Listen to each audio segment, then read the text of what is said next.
Hey, good evening, everybody. It's Rod here. I just thought I'd do another review of another gun from my collection. Um, this one is going to be one of my English guns. I have a couple of English guns. Um, it's a hammerless side lock Damascus gun that I have. I'm going to try videoing this with the camera in versus the screen because I find with the screen used as a viewing you get that haze to it, I guess. So we're going to try it this way. So while I'm pointing out the features, you're not going to see my face like normal in the other videos, but I'll turn the phone around and we'll talk about whatever. So here it is. This is my Army and Navy CSL. And as you can see here, the nice Damascus patterns. You look how tight the Damascus bonds are. This is really fine Damascus. It's what they call a 3-blade. And it's called horseshoe Damascus. And you can see why. You can see like that little horseshoe print into it. See it there? And this is a fine old gun. Nice pattern pretty much all the way down. It's got that natural patina look to it. Swamped rib. There you go. Nice view there. And as you can see, nice old solid rib. No cracks in that one. Phone's just having a little hard time getting in on it there. As you'll notice, some of these guns weren't color case hardened. Some of them were blued. This one was actually what they call fire bluing from back in the day. Nice engraving up there. Nice, actually decent engraving right here. It's not as fancy as I've seen them, but it's nice. And the screws are nice and flush and fit by hand. And it's the pin here. It says Army and Navy CSL right there. If we pick this gun up, well, actually I'll show you the wood here. I mean, this is actually real nice. Nice, beautiful checkering on this gun. And really decent walnut. Typical English gun. You know, they put good wood into it. I'm going to put her there like...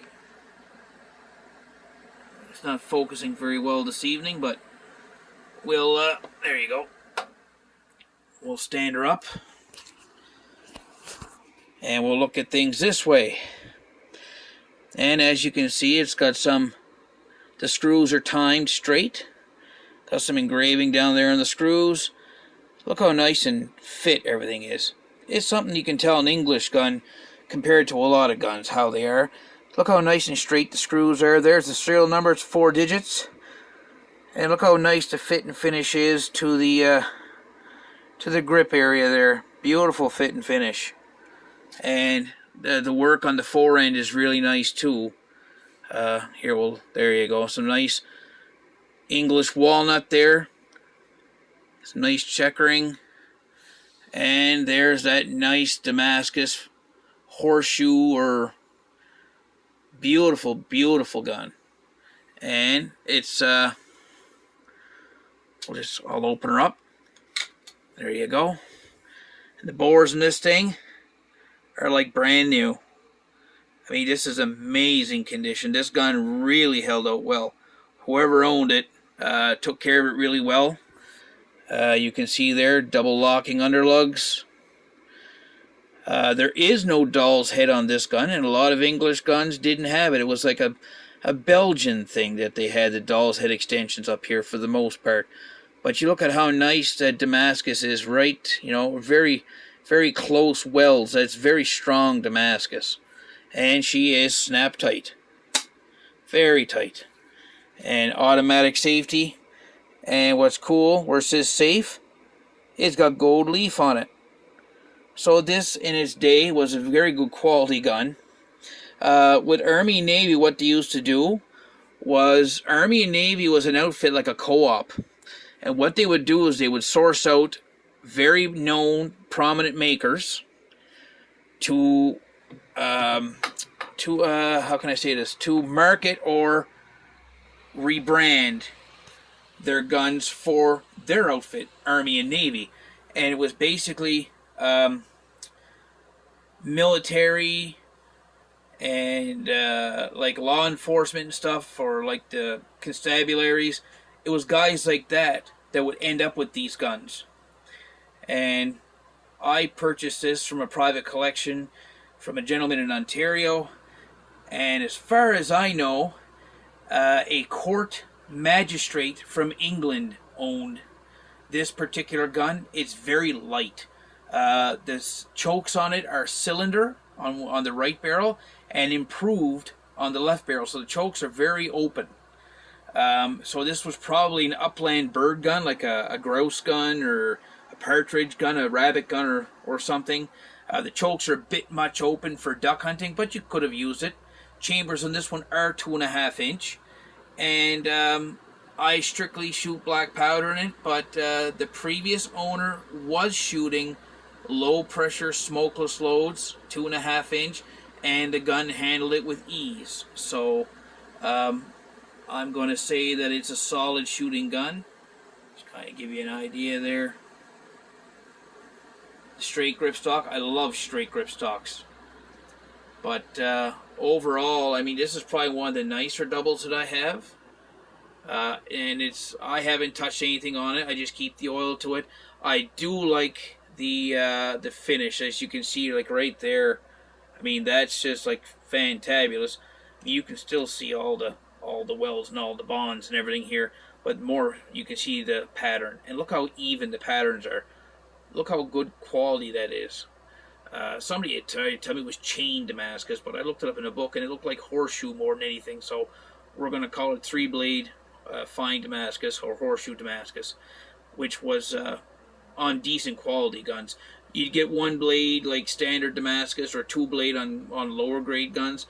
This is actually really decent grade. If you notice the weld here, that's only about 1/4 of an inch of a wrap. Normally they're double that. You wouldn't see this one in the middle here.